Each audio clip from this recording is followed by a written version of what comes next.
Hi guys, Mrs. Mount here, and I am wanting to get you started this semester on taking dialectical journals while you read for English 1.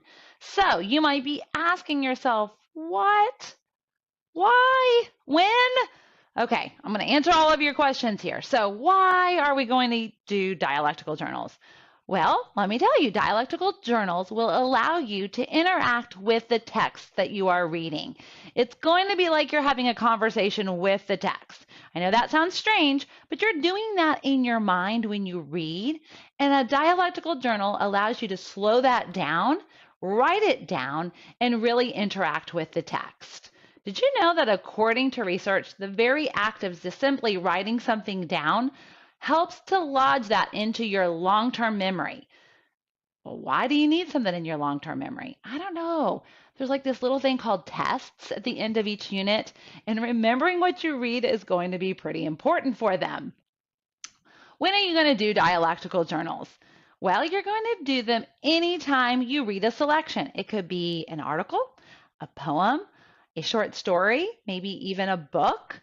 Now, you don't have to turn these in for every selection that you read, and we're going to talk about the requirements here in a second, but you will turn them in at the end of every unit.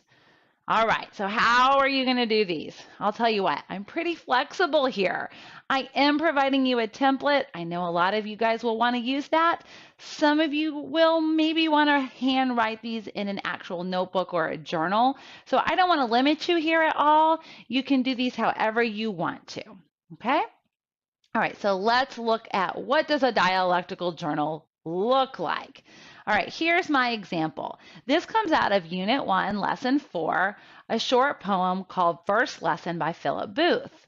So in the dialectical journal, I am going to list on the left-hand side the page number, and then I'm going to put in the middle the quote that stands out to me, something that surprised me, something I really liked, an image that just stood out to me as very sensory.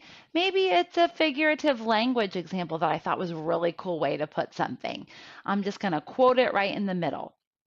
On the right-hand side, this is where I'm going to put my comment, what I'm thinking, how I'm reacting to that. So, for example, in this one, it says, "Let your head be tipped back in the cup of my hand." This poem is all about a daughter learning to float on her back.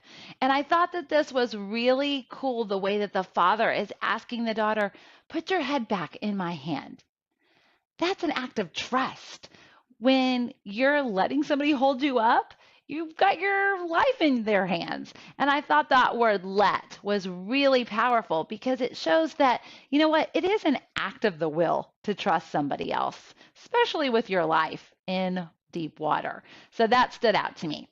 Another passage on page 44 says, "Remember when fear cramps your heart, what I told you." Man, I just love that the father is being honest with the daughter here. He doesn't say if fear cramps your heart. He says when fear cramps your heart. I mean, come on. We're going to be afraid in life. And the father doesn't try to sugarcoat things here, but he's very honest with her about fear in her life.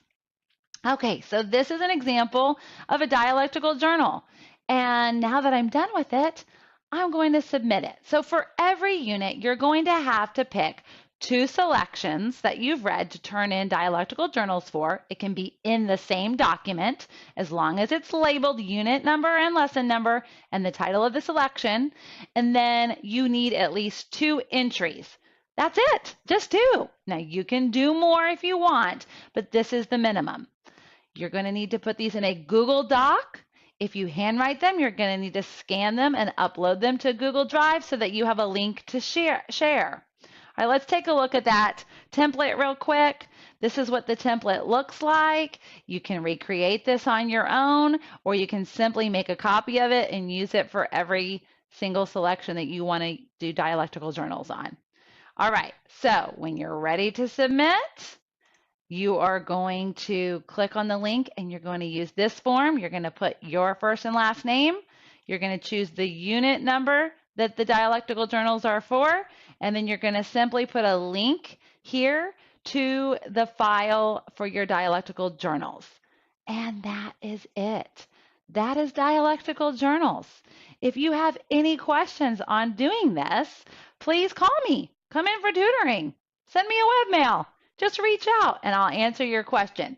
Remember, each unit, you turn in dialectical journals for 2 selections, and each dialectical journal should have at least 2 entries. All right, happy reading.